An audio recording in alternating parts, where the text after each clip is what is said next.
Have you ever stopped to think that the greatest truths in life are hidden in places where most people would never look?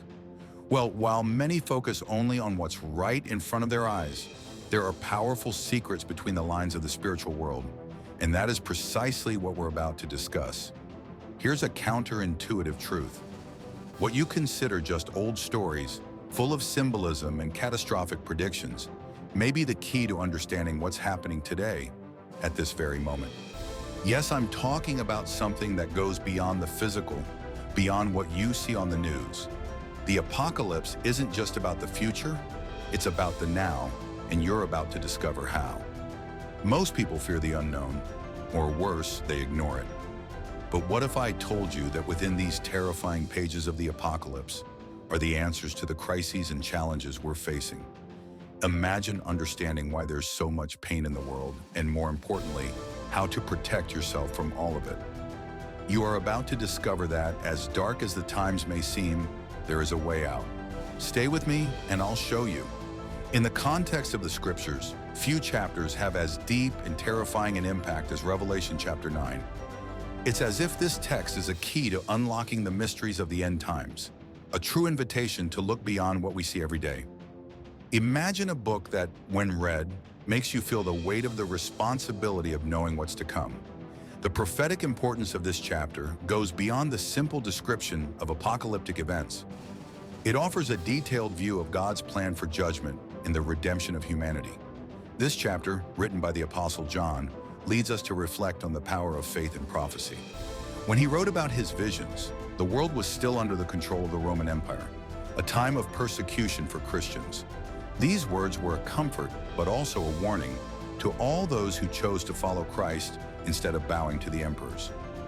John was not merely describing a series of future disasters. He was preparing his readers for a spiritual reality that, for many, remains invisible. And here's the interesting point.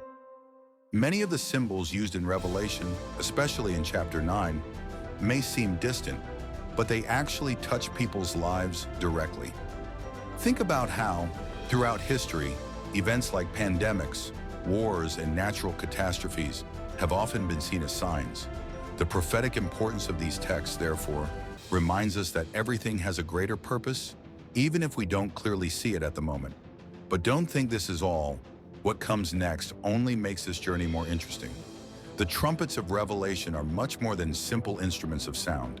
They represent decisive moments, those that announce drastic and inevitable changes for humanity. When the first trumpet sounds, there's no way to ignore what's coming. Natural disasters that destroy what we know. Imagine, for example, how major tragedies like tsunamis or earthquakes have a global impact. Likewise, the trumpets bring a clear warning. Times of tribulation are ahead, and no one is immune to their consequences. The interesting thing is that these catastrophic events, as described in Revelation, often parallel real events. For instance, when speaking of fire and blood falling from the sky, it's impossible not to remember historical reports of disasters that changed the course of entire nations. But these disasters are not random. They are part of a larger plan, a scenario where God is in control, guiding history to an inevitable conclusion. If we observe the repetition of catastrophes in the modern world, we can easily draw a parallel with the warning message the trumpets bring. The most fascinating thing is that the trumpets, as signs, are seen as a call for reflection. Are we paying attention to the warnings? These disasters, both in the physical and spiritual world, are not just destructive, they are transformative.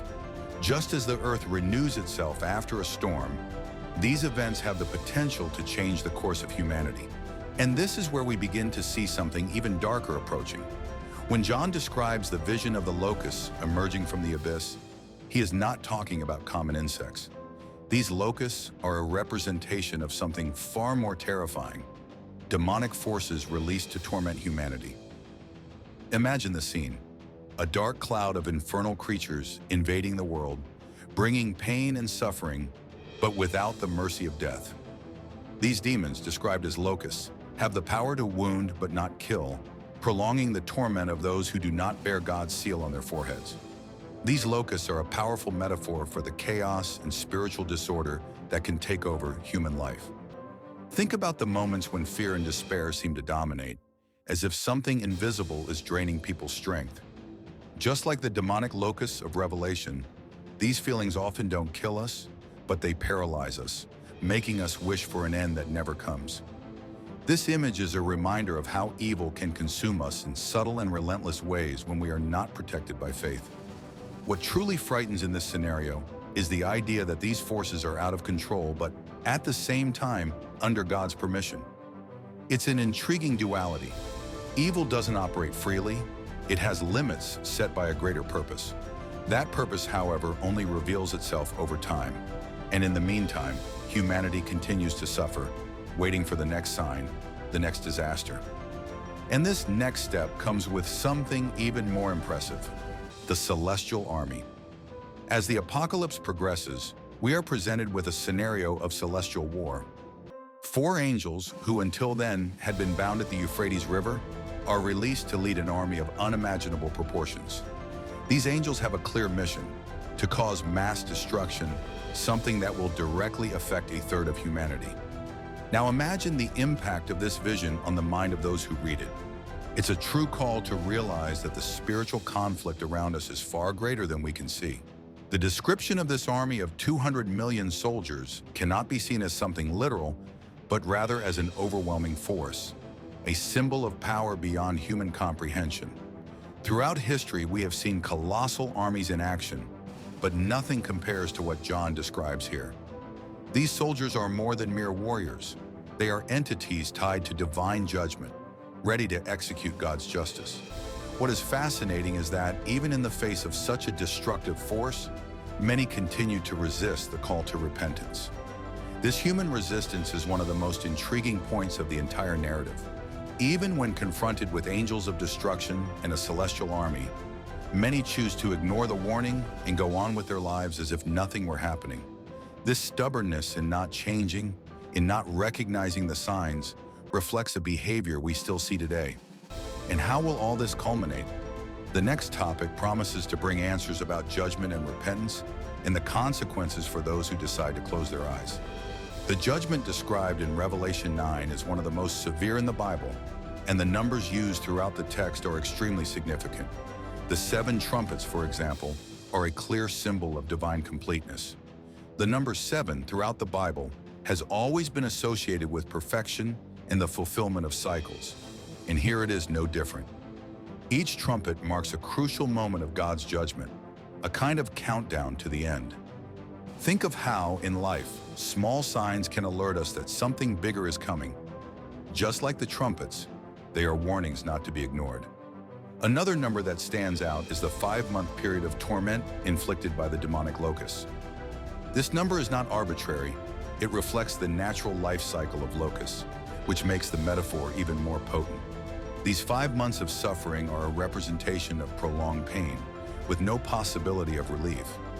It is as if in our lives we go through moments of anguish that seem endless, but have a deeper purpose, a test of faith and endurance. Those who bear God's seal, however, will be protected from this torture, and we cannot forget the 144,000 sealed. This specific group represents those who were chosen to be spared from the harshest judgment, a demonstration of God's sovereign power over the faithful. They are a symbol of hope amid the chaos, proof that even in the most difficult moments, there is divine protection for those who follow the right path. The number of 200 million soldiers, on the other hand, shows us the gigantic scale of this event, something that goes beyond any earthly conflict we can imagine. And have you ever wondered what the meaning of these numbers is in your own life?